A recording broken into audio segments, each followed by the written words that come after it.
Það var einn hérna með okkur, hann Chris sem ætlar að flytja til okkar. Við vorum að tala saman hérna á, það var einhver daginn í vikunni og þá vorum við að tala um það. Já. Ég ekki tengdur við hátalarakerfi, nei, það verður ráðin bót á því. Þá vorum við að tala um það að það væri svo yndislegt að eiga svona samfélag, svona bara hver við annan. Í staðinn fyrir að vera að tala saman í gegnum internetið, það svo skrítið í dag að fólk, ég hringi í suma og ég næ ekki þá, það ekki ansað í síma. Ég veit að það hægt að ná þeim á Facebook, ég geri þeim það ekki til geðs. Ef að fólk getur ekki bara svarað svona gamaldags tæki eins og síminn og ef það með síman og vill frekar svara á Facebook heldur en að nota hann svona, þá má það bara eiga sig mín vegna. Og ég reyndar ekki á Facebook. Ég á sem sagt hinni himnesku Facebook, ég beðið Guð að láta hans sína ásjónu lýsa yfir mig á hverjum degi. Og það eina Facebookin sem góð. Það þegar við segjum Drottinn blessi þig og hann láti ásjónu sína eða let his face shine up on you. Láti ásjónu sína lýsa yfir þig. Það yndisleg Facebook. Og Guð, hann svo gamaldags að hann vill alltaf koma bara og tala við okkur augliti til auglitis. Og það yndislegt að geta fundið nærveru hans símalaust. Halleluja.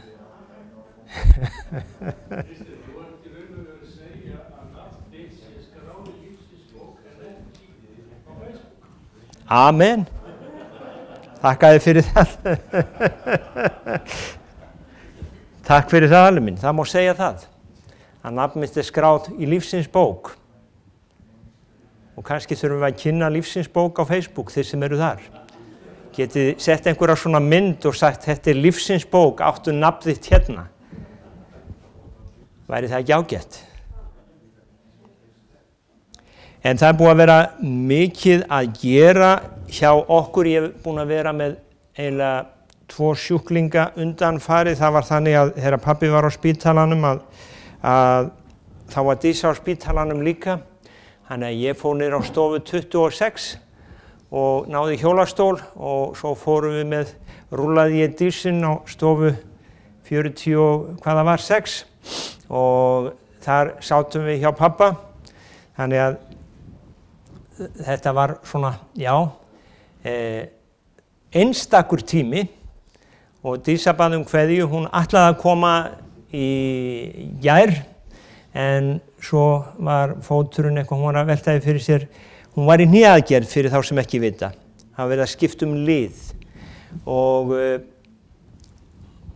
fóturinn var allur bólginn í morgun og hún finnur allstaðar til og svo hefur hún verið að fá höfuðverk ofan í þetta allt saman og þannig að það var miklu verra en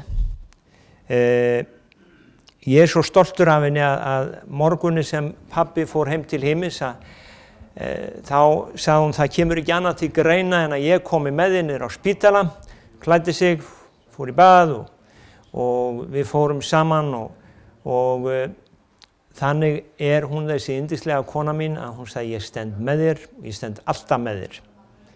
Amen og það gott að eiga svoleiðis konu. Ég þakkláttur fyrir hann, þið megi segja að ég hefi sagt þetta.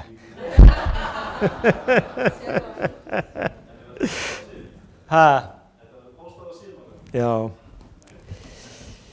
En ég var að hugsa, já það svona, ég man þegar ég var að byrja að tala og predika, þá var ég stundum heilu dagana að leita Guðs með hvað ég ætti að segja.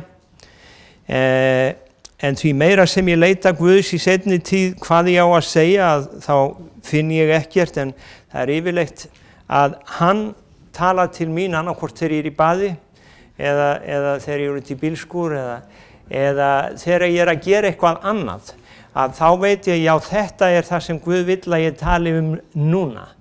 Og þannig að það sem ég ætla að tala núna kom til mín hérna á bænastund núna á þriðjudaginn minni mig, þá vorum við með bænaskólan og við vorum að horfa á hann Kúmar á YouTube eða upptöku sem við tókum upp þegar hann var hérna. Við tókum allan bænaskólan upp og þið getur hort á hann á keflavíkgospel.is. Það bænaskólinn, 9 kennslur, alveg frábær kennsla bæn af manni sem hefur helgað allt líf sitt bæn. Og alltaf þegar hann sendir póst, ég að fara að biðja núna til miðnættis eða ég að fara að biðja frá miðnætti til 5 að morgni. Hans starf að biðja og berjast í bæn. Það hans köllun og það það sem hann starfar við. Og aftur hefur hann sagt, það svo merkilegt, sumir halda það að ef fólk biður svona mikið, að þá sé lífið dansa rósum. En ef að menn eru kallaðir inn í bænahernað, þá það stríð. Og þeir sem eru kallaðir inn í svona bænahernað, að þeir fá á sig árásir. Og segir, það bara andlegar? Nei, það bæði andlegar og líkamlegar. Aftur og aftur ráðist á fjölskyldans með alls kyns sjúkdómum. Aftur og aftur ráðist á hann tilfinningalega og allan mögulegan hátt. En það var einn daginn og ég hef sagt ykkur áður að þá var hann alveg búinn á því og það var eftir hann fór heim og það var allt bara ómögulegt. Og þá segir hann var að miðla þessu með mér og síðan segir hann, ég lýsi yfir bænanótt núna. Svo eftir bænanóttina þá segir hann, Kiddi, eftir 2 tíma að þá mætti Guð mér á svo stórkostlegan hátt að öll mín vandamál voru burtu og það kom svo mikið gleði inn í líf mitt. Þannig að Guð, hann trúfastur þeim sínum mönnum og hann sendir í raun og veru, hann sendir, liðsauka og hann sendir alltaf aðstoð þegar þeir eru í baráttu og stríði. En margir skilja ekki af hverju við þurfum að biðja svona og af hverju þetta svona og ég get ekki sagt ykkur af hverju þetta svona í dag, en við lifum bara í stórum dráttum, við lifum í 2 heimum. Það andlegur heimur og það þessi líkamlegi heimur. Guðs ríkið, það hið innra með okkur. Og Jesús sagði að Guðs ríkið kemur ekki svo mikið á beri, heldur það innra með yður. Og Lenin, hann sagði, Guðs ríkið, það ósýnilegt. Og að því að Guðs ríkið ósýnilegt, að þá mjög erfitt að berjast gegn því. Guðs ríkið, það í hjörtum manna, sagði hann. Þetta var Lenin. Og hann sagði, það verður ekki umborið. Og við sem þekkjum sögu kommunismann vitum að hann ofsótti hina kristnu. Þannig að hann gerði sig grein fyrir þessi maður að það var erfitt að berjast gegn ríki sem ósýnilegt. Og það þess vegna að í raun og veru Guð, hann andi og hann ósýnilegur og hann hefur kallað okkur til að eiga samfélag, hann hefur kallað okkur inn í sitt ríki hér á jörðinni. Þannig að við getum lifað í ríki heimsins eða við getum lifað í ríki Guðs hér á jörð. Þú hefur val. Þú getur lifað þú getur lifað annarkvort í ríki heimsins, verið undir hans valdi og heimurinn á sér höfðingja. Biblían segir að hann heitir Satan. Guðs ríkið á sér líka konung sem konungur konunga og hann heitir drottinn Jesús Kristur. Þannig að hérna á þriðjudaginn þegar ég var að hlusta á hann Kúmar, þá var hann að tala að binda, hvernig við að binda Satan í okkar lífi. Og eitt af því sem hann sagði að við gætum gert, það væri að vinna aðra menn fyrir Jesú. Sjáðu til, við getum haft heimili þar sem Satan allsráðandi. Og einfaldasta dæmið að taka bara einhvern dópista og segja bara hjón sem eru dópistar eða eitthvað og glæpamenn og þó að það sé ekki, skilur, þetta svona dæmi sem allir skilja. Þú segir þeim frá Jesú og þau frelsast, lífið þeirra breytist og myrkrið fer út af heimilinu, nú verða eiga börnin allt í einu foreldra og sem elska þau og Jesús Kristur kemur inn í staðinn og sem sagt heimili breytist, líf þeirra breytist. Ég hef séð þetta gerast. Hef bara eitt dæmi, það voru reyndar ekki hjón, það var kall hérna, skrítinn kall sem situr hérna, heitir Alli. Ég skulle ekki segja honum að ég hafi sagt þetta, en líf hans svona gjör breyttist vegna þess að hann var svona maður eins og hann segir að það var myrkur yfir honum og hann sagði við mig að ég vissum að var fullt af illum öndum í mér vegna þess að stundum gerði ég hluti sem að ég kannski ætlaði ekki að gera eða vildi ekki gera. En þegar Jesús Kristur kom inn í líf hans, þá breyttist hann. Og þegar hann tók skírn, þá komu allir vinnufélagarnir úr samkaup, 16 manns, og voru hérna við skírnarathöfnina, af hverju, af því að það var það urðu svo gjörsamleg umskipti í líf hans að þetta fólk vildi sjá hvernig og hvar þetta hefði gerst. Þannig að þau komu og voru vottar af hans skírn. Þannig að ein leiðin til að binda Satan að segja öðrum frá Jesú. Þú segir, ég held að ég þetta binda hann og berjast við hann.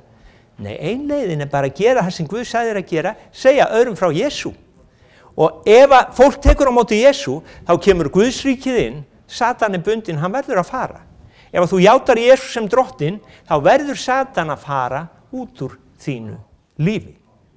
Það bara einfalt mál og þetta besta leiðin að binda hann að segja öðrum frá Jesú. Nú,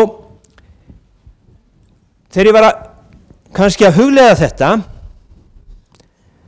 og ég skrifaði, þegar ég var að túlka hann Kumar þegar hann var hérna, núna þegar ég hlustaði á hann aftur þá tók ég nótur og þannig ég tók nótur og hann var sem sagt ég skrifaði þetta niður að besta leiðin til þess að binda Satan væri að segja öðrum frá Jesú.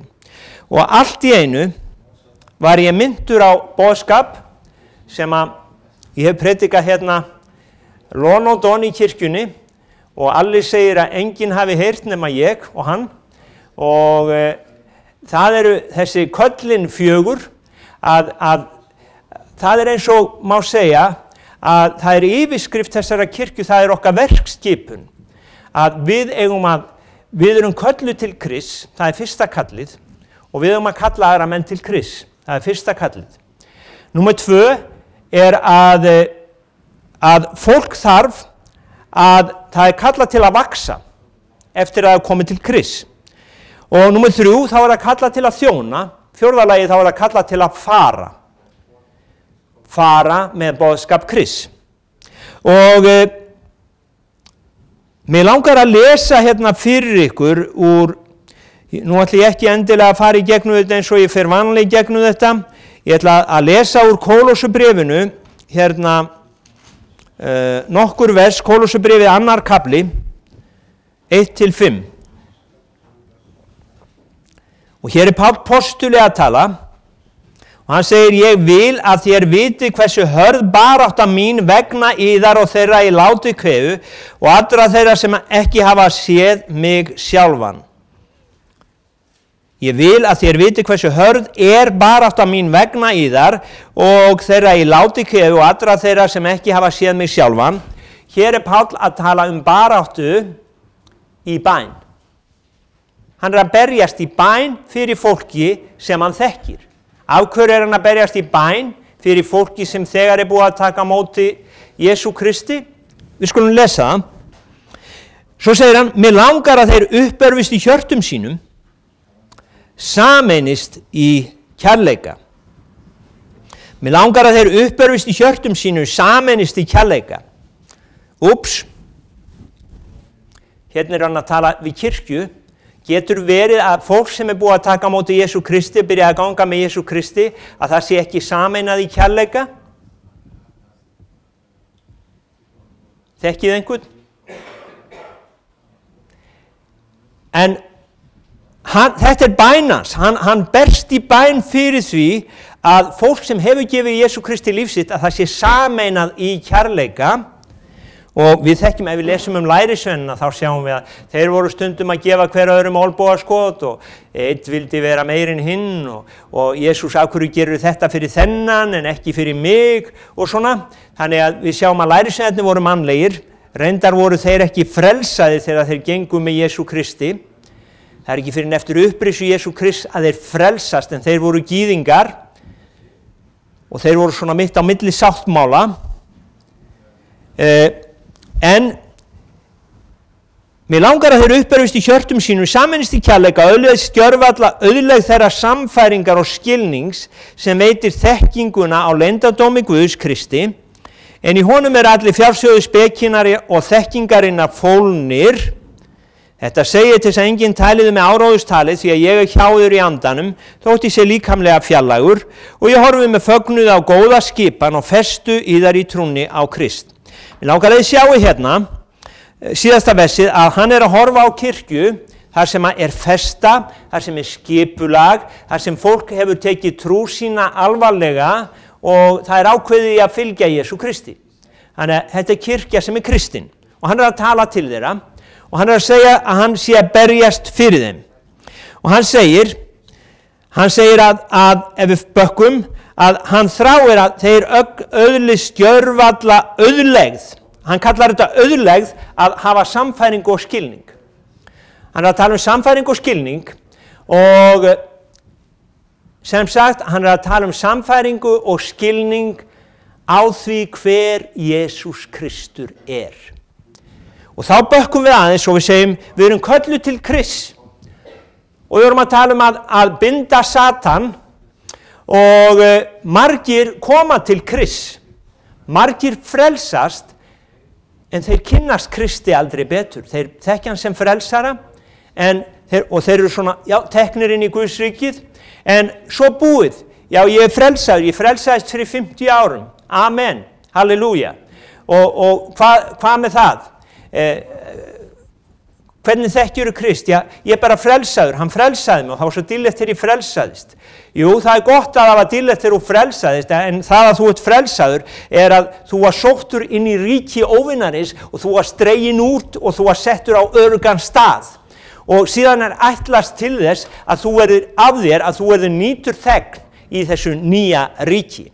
Og það einkennilegt að sjá barn sem bara barn og heldur áfram eftir 30 ára að vera barn. Pappa og mamma með bleiun og pelan og allan pakkan. Það óeðlilegt. Þannig að ef við komum til Krists, þá hljótum að vera kölluð til að vaksa í Kristi. Og þegar ég var að hugsa bara þarna, með þessa mynd í huga að binda Satan, þá þurfum við að binda Satan á þessu sviði, að hann haldi okkur ekki föstum í fyrsta kallinu, að við vöxum, fáum að vaksa. Vegna þess að það orð í Markúsar Guðspjalli, þar sem segir, það verið að tala sáðmann, að hann fór að sá, og þegar hann sáði hjá götunni, að þá komu fuglar himinsins og átu upp sáðkornið sem að sáðmaðurinn sáði. Og Jesús sagði að merking dæmisögurinnar væri þessi, sáðmaðurinn sáður orðinu, það hjá götunni, þar sem orðinu sáð merki þá sem heyra, en Satan kemur jafnskjótt og tekur burt orðið sem í þá var sáð. Þannig að það verður fyrir suma þannig að þeir taka kristna trú. Og svo þetta bara svona hefð, já ég kristinn, ég frelsaður eða ég skírður og femdur og ég fer í kirkju, ég gef tíund, ég bið á morgnana á kvöldin, en það gerist aldrei neitt meira. Og Satan mjög ánægður með svona kristið líferni, að sjá bara barn sem áfram unga barn og það verður aldrei neitt úr því. Og þess vegna það að Páll hérna hann á í þessari hörðu baráttu og hann segir ég þrái svo að þið eigni skilning á þessu öllu saman. Og hann segir að þessi skilningur, það er ríkidæmi ef þú átt skilningin á því hver Kristur er. Og ég var að segja við þau hérna á bænastundinni síðast að með Elvis Presley, hvað eru margir sem að þekkja Elvis Presley að vita hver hann var? Já, svona, Doris veit ekki hver hann, þú heyrt hann, já, ok, hún var hérna, hún veit hvert ég að fara.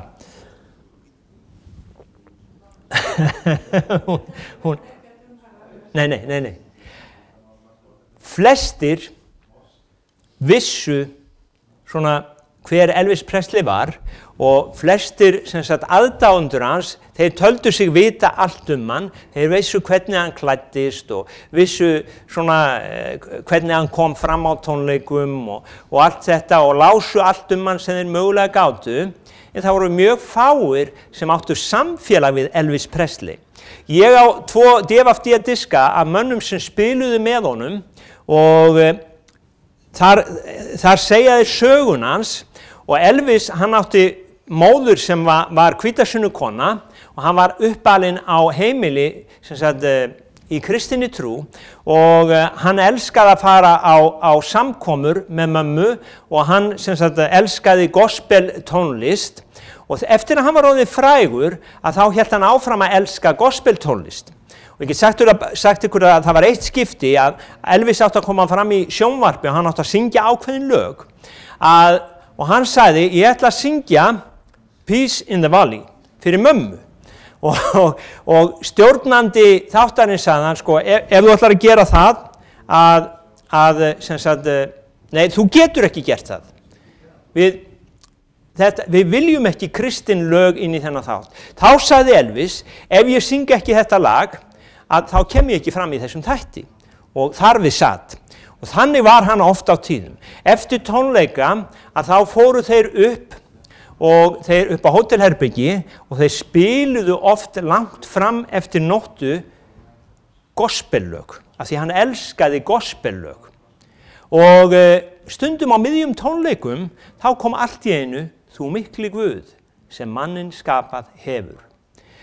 En þýðir þetta það að Elvis hafi endilega þekkt Jesúm Krist? Nei, hann var uppalinn á kristnu heimili og eftir að mamma hans dó að þá sagði einn af þessum mönnum að Elvis kom til hans og hann sagði mér langar svo að eignast þessa trú sem hún mamma átti. Elvis hann hafði einhvern veginn ekki gripið og höndlað þennan skilning sem að mammans hafði gripið. Hann þekkti ekki Krist eins og mamma en hann elskaði samt söngvana og sem sagt þessi kristnu söngvar og hann elskaði nærveru, hann má segja hann elskaði nærveru heilags anda. Vegna þess að við sjáum á mörgum tónleikum að þá þeir að syngja þessi yndislegu gospellög og það verið að syngja heilagan anda og hann meira að segja lét mennina sem voru frelsaðir, hann lét þá syngja það og hann bara horfði á og hlustaði. Og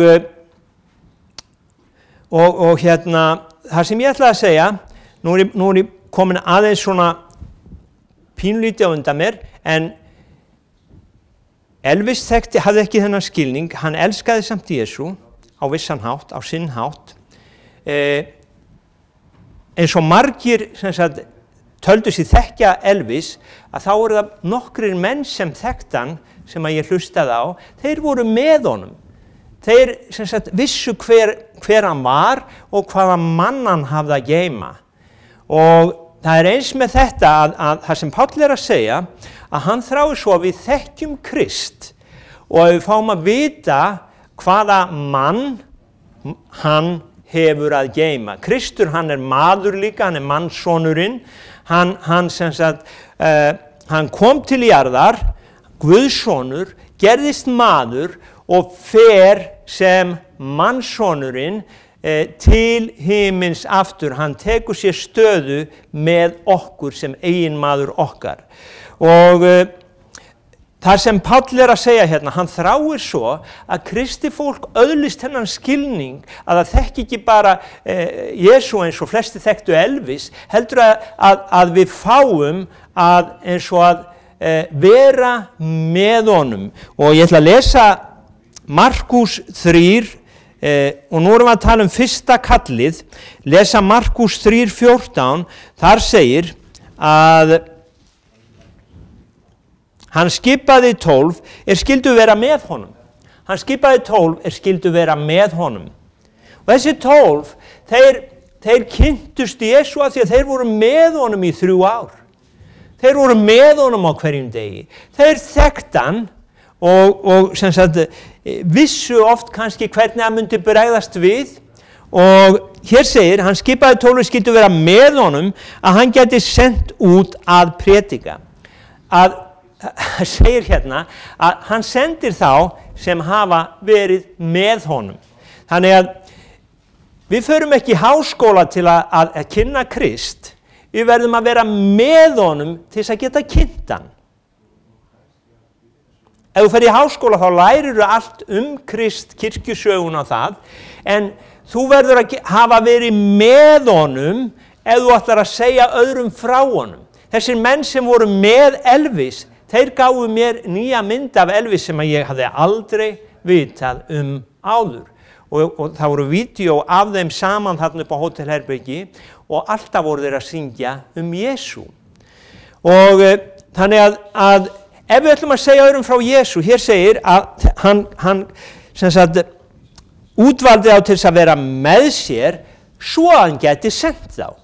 Þannig að við þurfum að vera með honum og við þurfum að vaksa í honum og til þess að geta þjónað honum. Og hér segir Páll að hann á í harðri baráttu. Og hann að tala Laodíkeukirkjuna.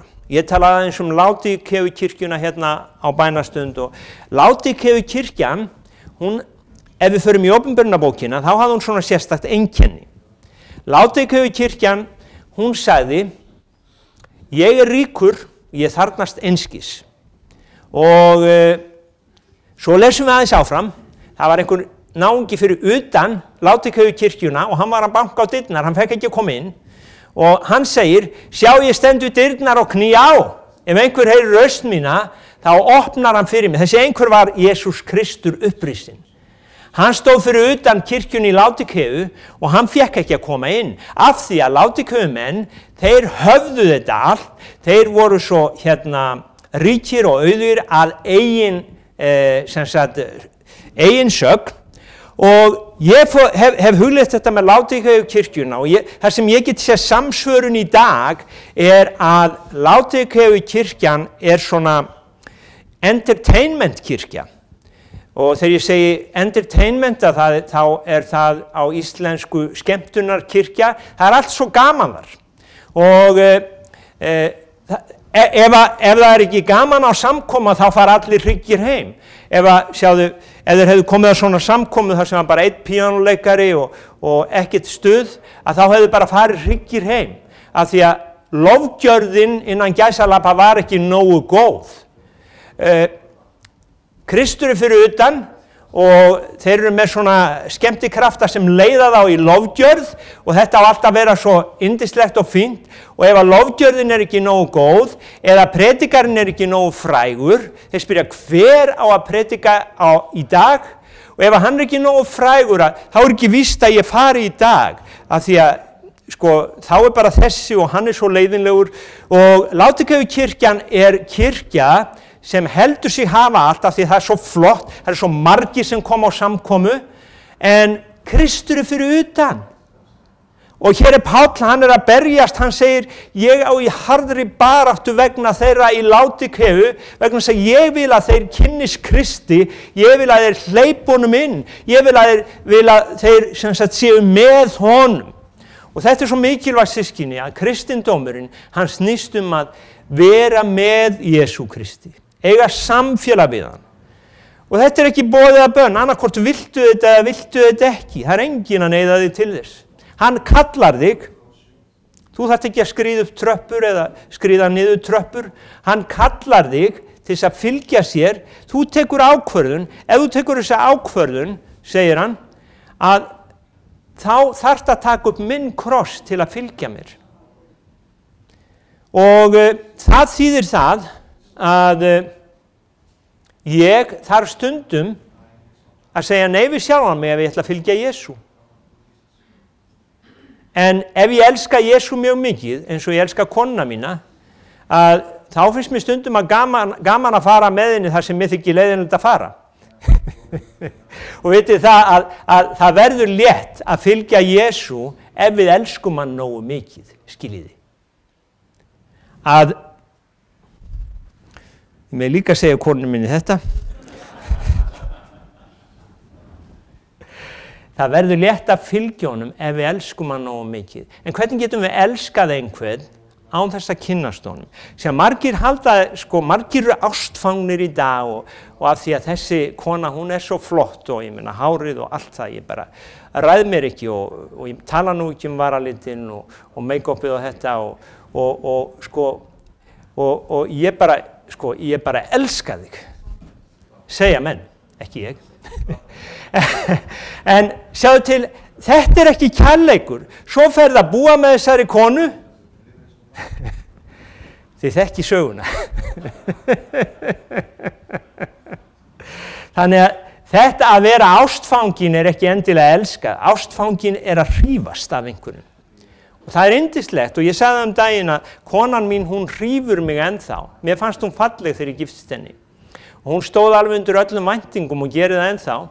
Og sjáðu, Jesús Kristur, hann, ef við verðum ástfangin á honum, hann hrífur marga, en þegar við byrjum að ganga með honum fyrir suma, þá verður það erfitt. En ef þú elskar hann og ef þú fær skilning á því hver hann hann eiginmaður þinn og verður með þér alla eilífð, sem sagt, þegar við förum hérðan, að leyndardómurinn sá að þetta líf ekki bara hér á jörðinni, það kemur sá dagur að við förum og það verður nýr himinn og ný jörð og ef að þú sem sagt, elskar Jesú, þá farð að vera með í brúðinni eða eiginkonu hans sem hópur af fólki og við fáum að vera forréttinda fólk á þessari nýju jörð. Eins og Jason Hamlin sagði, þeir sem eru bara svona, bara koma og sem sagt, verða kristnir að þeir fá að slá blettin hjá okkur. Hvort sem það rétt eða ekki, en hann orðaði það svona. Það sem ég að segja að Guð réttlátur og ef þú þjónar honum hér á jörðu, ef þú elskar hann og þjónar honum, að þá muntu vissulega fá laun. Og þú fær laun í Kristi eftir verkum þínum. Amen. Þannig að við erum kölluð til Krist til að vera með honum, við erum kölluð til að þjóna honum og ég ætla að lesa hérna aðeins þessa baráttu sem hann Páll áttu í Kólossubréfinu, 1. kafla 28. vers, þar segir hann boðum við við áminnum sérhvern mann, fræðum með allri speki til þess að við getum leitt hvern mann fram fullkominn í Kristi.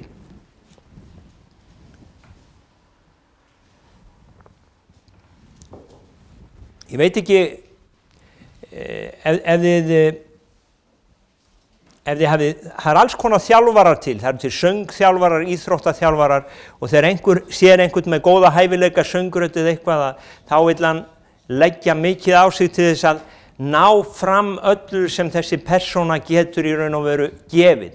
Og það það sem Páll að gera, að hann vill leiða hvern mann, hann vill að hver maður fá að mótast af Jesú Kristi, að Jesús Kristur fá að höndla líf hans og að hann fá að kynnast Kristi þangað til að hann orðinn eins og Kristur vill hafa hann.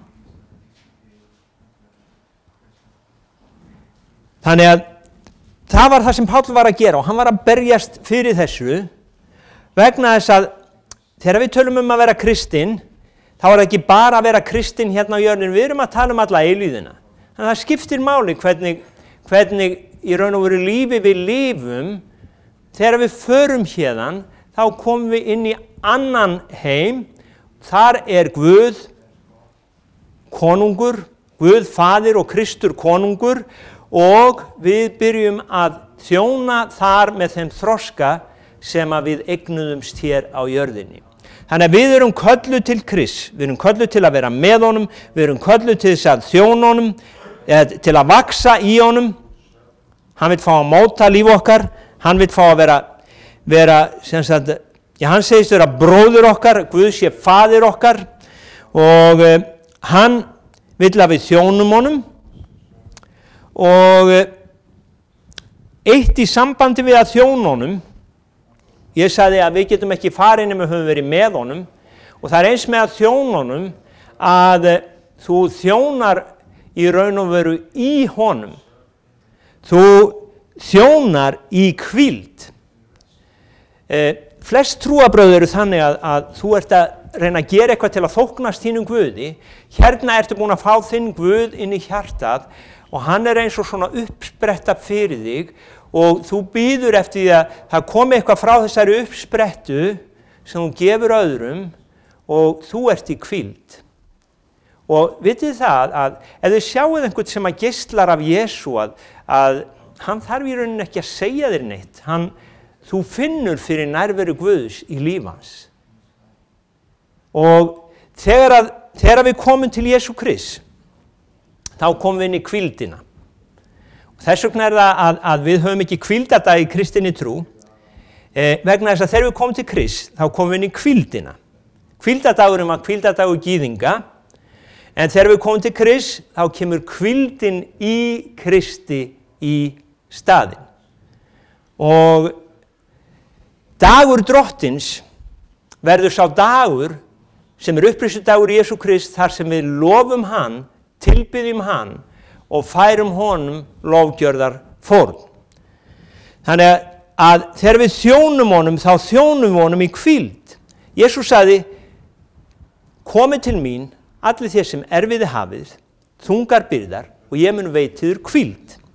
Og þegar þú hefur fengið þessa hvíld, að þá getur þú byrjað að þjóna í hvíld. Og þetta hluti af því sem Páll að segja, að mér langar að þeir eins og öðlist þennan skilninga, þeir skilji hvað kristna lífið gengur út á. Að við skiljum hvað kristna lífið snýst um. Að það ekki bara það að við gefum Jesú líf okkar, og þetta svo líkt. Páll, hann segir, ég hef í huga Krist og kirkjuna. Þá var hann að tala um mann og konu. Þetta svo líkt hjónabandinu, við göngum inn í hjónaband, við tökum ákvörðun, síðan byrjum við að lifa saman. Við byrjum að lifa saman. Lífið með Kristi eins og hjónaband, við byrjum að lifa við einhver samfélag á hverjum degi. Það náið samfélag, sem sagt, allt sem við gerum í raun og veru að Kristur með í því, og sem sagt, allt sem ég geri að hann með mér í því, og líf okkar svona samofið, þannig að hjónabandi mjög góð lýsing á lífinu með Jesú Kristi. Við sem sagt, byrjum og svo göngum við áfram, og í hjónabandi þá vaksa hjón saman. Sumir segja að það vaxi í sundur, en það er vitlaus leið. Við eigum að vaksa saman. Og með Jesú, hann mjög hjálpsamur. Hann elskar okkur svo mikið að hann hjálpar okkur, og hann svona elskuríkur eldri bróðir sem hjálpar okkur, og eiginmaður sem hjálpar. Það tvær myndir, það bróðir og hann eiginmaður, og hann Guð, og það eru kannski fleiri myndir. En það sem langaði bara að skilja eftir hjá okkur, að Guð vill að við eignumst þennan skilning á því hver hann að við þekkjum hann. Að við þekkjum hver hann og við skiljum hvað af honum. Og ástæðan fyrir því, Páll hann segir hérna aðeins neðar,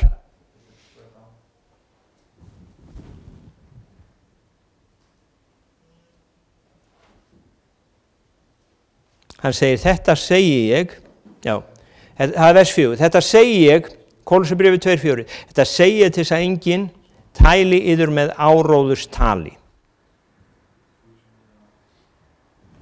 Vegna þess að það er svo margir í kristna lífinu, það er svo margt sem kemur inn og ef við í raun og veru þekkjum Krist, þá í raun og veru getur enginn tælt okkur með áróðurstali. Ef við þekkjum og vitum hver Kristur þá getur enginn sagt okkur að eins og Jesús svaraði okkur við, hann sagði menn munu koma og segja hér er Kristur, hér er Kristur, hér er Kristur. Ekki hlaupa. Ég hef sagt þið það fyrir. Ef þið þekki mig þá þurfum við ekki að hlaupa af því að ég hef opinberað mig í orðinu og ef þið hafið tekið á móti mér og eins og Páll segir hérna, Páll hann hefur gefið okkur kenningu til þess að við getum fylgt honum og ég ætla kannski að tala aðeins það næst, ég ætla að tala líka aðra hluti með en þetta er gott í dag að ef við höfum kenningu postulana og höldum okkur við hana þá förum við ekki af leið. Og það er svo mikilvægt fyrir okkur að vita í raun og veru hver Kristur og hvað eilífa lífið snýst. Vegna þess að ef þetta er bara svona eins og einhver guðleysingi setti á bloggsíðuna sína, hann segir ég trúi á Guð skapara himins og jarðar, mennirnir sköpuðu hann, segir hann. En ef þú trúir því að þá er þetta allt fánýtt. Ég trúi því að Guð hafi skapað okkur, annars værum við ekki hér. Og þess vegna það að hann vill að við þekkjum hann og lærum að þekkja hann meðan við erum enn hér á jörðunni. Og við erum kölluð til Krists, við erum kölluð til að vaxa í honum, við erum kölluð til að þjóna honum, síðan erum við kölluð til þess að fara út með orðið hans. Og mér langar að við rísum á fætur í dag og orðið sem Guð gaf mér inn í þetta ár var einmitt það að hann gef okkur anda speki og opinberunar að við fengjum þekkt hann. Að við fengjum þekkt hann. Að við fengjum þekkt hann. Og vitið það, ef við höfum hópa fólki sem þekkir hann, þá fer eitthvað að gerast í kringum okkur. En við þurfum að þekkja hann og við þurfum að sem sagt, segja öðrum frá honum, en hann vill að við þekkjum hann. Það er vers í Hósea sem segir, ég vil ekki endilega gjafir þínar og fórnargjafir, ég vil að þú þekkir mig og ég vil að þú elskir mig. Og Drottinn vil bara koma fram fyrir þig á þessum degi og ég biði Drottinn minn að orðið þitt megi sitja eftir í hjörtum okkar á þessum degi. Faðir Guð, þakka þér fyrir að þú hefur kallað okkur og þakka þér Drottinn minn að þú vilt snerta við okkur hér í dag með anda þínum og þakka þér Drottinn að þú leiðir okkur áfram í Jesú nafni. Ó Guð, þakka þér fyrir lífið hans föður míns Drottinn minn sem hjá þér núna Drottinn. Þakka þér fyrir að Drottinn minn að hann hafði þessa löngun að leiðast að þér allt sitt líf, ó Guð, og að ganga með þér allt sitt líf. Og Faðir, ég bara blessa minningu hans í Jesú nafni. Og Faðir, við bara gefum þínu nafni alla dýrð. Amen. Amen.